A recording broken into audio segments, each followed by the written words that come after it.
Nakalusot na ngayon ng Lakers sa first round ng playoffs. Ang poproblemahin naman nila ngayon ang OKC Thunder sa second round. Lalo na kung hindi pa nga agad makakabalik si Luka. 10 to 14 days ang recovery niya. Possible game 4 to game 5 makabalik nga raw to. Kung may Lakers pa siyang aabutan dyan. Di lang natin sure kung kaya pa nga ni Lebron na bumuhat ngayon sa second round o kung hindi pa ubos yung energy niya na natitira sa first round galing.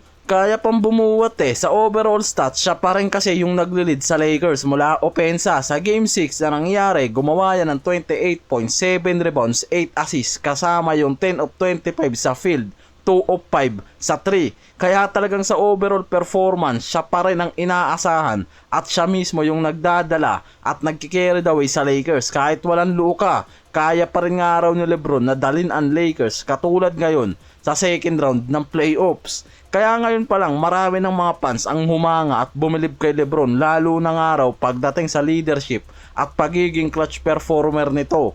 Kaya may mga nagsasabing parang tapos na yung GOAT debate para dito kay Lebron Yan din kasi mismo yung sinabi ng mga analyst bago yung first round. Nasa oras nga raw na matalo ni Lebron ang Rockets na may Kevin Durant sa first round, tapos na talaga ang usapan sa pagiging GOAT Ang problema kasi, isang beses lang naman nagharap yung mga to sa best of 7 series nila. May iba naman na nagsasabing ramdam na ramdam talaga yung success ng Lakers dahil sa matagal na rin hindi nakukuha ng mga to ang playoff series sa first round. Laging exit sa 2 taon na dumaan. Isa pa yung mataas na defensive ratings nila. Talagang ang kitang kita nga raw ngayon. Ang problema, kahit panalo nga raw yung mga to, mas mahirap yung susunod na round, lalo na katapat nila yung reigning champ OKC Thunder. Abangan nyo mga pare ko yung game preview natin dyan 3 days rin bago mag-umpisa ang second round mula ngayon. Sinasabi naman mismo ni Redick ngayon, lahat ng teammates at siya mismo talagang bilib nga raw kay Lebron Binibigyan diin niya na si Lebron may kakaibang leadership at ability. Kaya niyang magbigay ng tempo sa buong team, energy, mindset at intensity sa loob ng court. At dahil nga raw dyan mismo, sumunod at nag-perform ng maayos yung buong Lakers team sa series na to. Kaya malinaw na talagang hanggang ngayon nga raw yung leadership at sistema pa rin talaga ni Lebron yung nangingibabaw at sobrang effective sa Lakers kahit walang Luka. Sa madaling salita, hindi lang dahil sa galing nga raw ni Lebron kundi dahil kaya niyang iangat ang buong team niya lalo na sa crucial situation dahil alam niya kung paano papatakbuhin ang Lakers dahil sa experience at veteran mindset nito. Nalampasan nila ngayon ang malaking challenge sa series na to mula sa momentum ng Rockets galing sa 2 straight wins, pressure ng Lakers sa 3-0 lead na muntik pa silang ma-choke, physical at mental fatigue ng playoffs, defensive adjustment ng kalaban, pero ginawa ng Lakers bumalik sa elite defense, nag-step up si Lebron, 28 points, 7 rebounds, 8 assists sa Game 6. Nag-contribute yung ibang role players tulad ni Hachimura at Reeves. Pinatay nila yung momentum ng Rockets sa early pa lang Mas nakita yung leadership ni Lebron ngayon. Siya yung nag-set ng mindset para sa team niya. Siya rin yung nagpe-press ng urgency sa lahat. Nag-control ng laro, siya yung nagdidikta ng tempo, siya yung nagbukas ng opensa ng Lakers.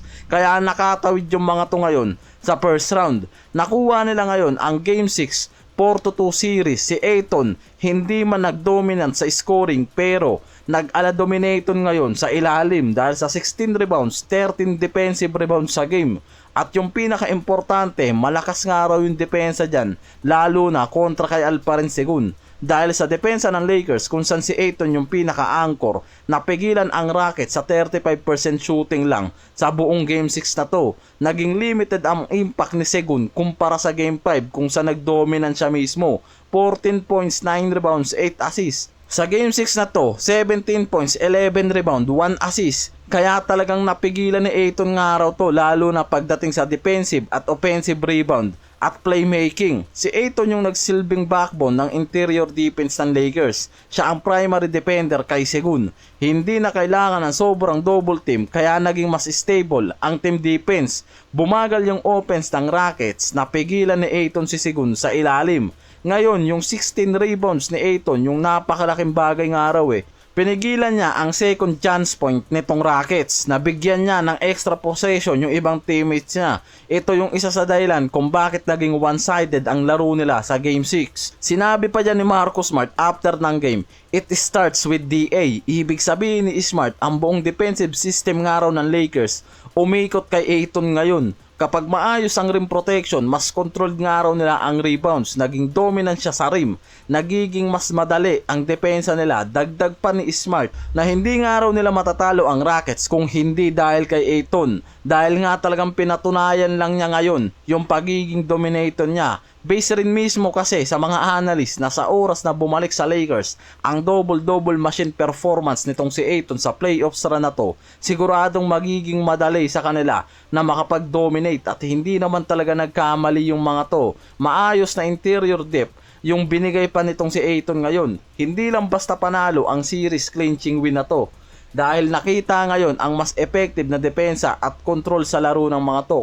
Nagawa nilang mapababa ang Rockets mula sa 78 points lang mula sa Game 6 na to na nangyari na pinakamababa ng araw sa isang playoff team. Kaya lumitaw na nagiging mas effective at balance ang Lakers ngayon mula sa team offense at defense.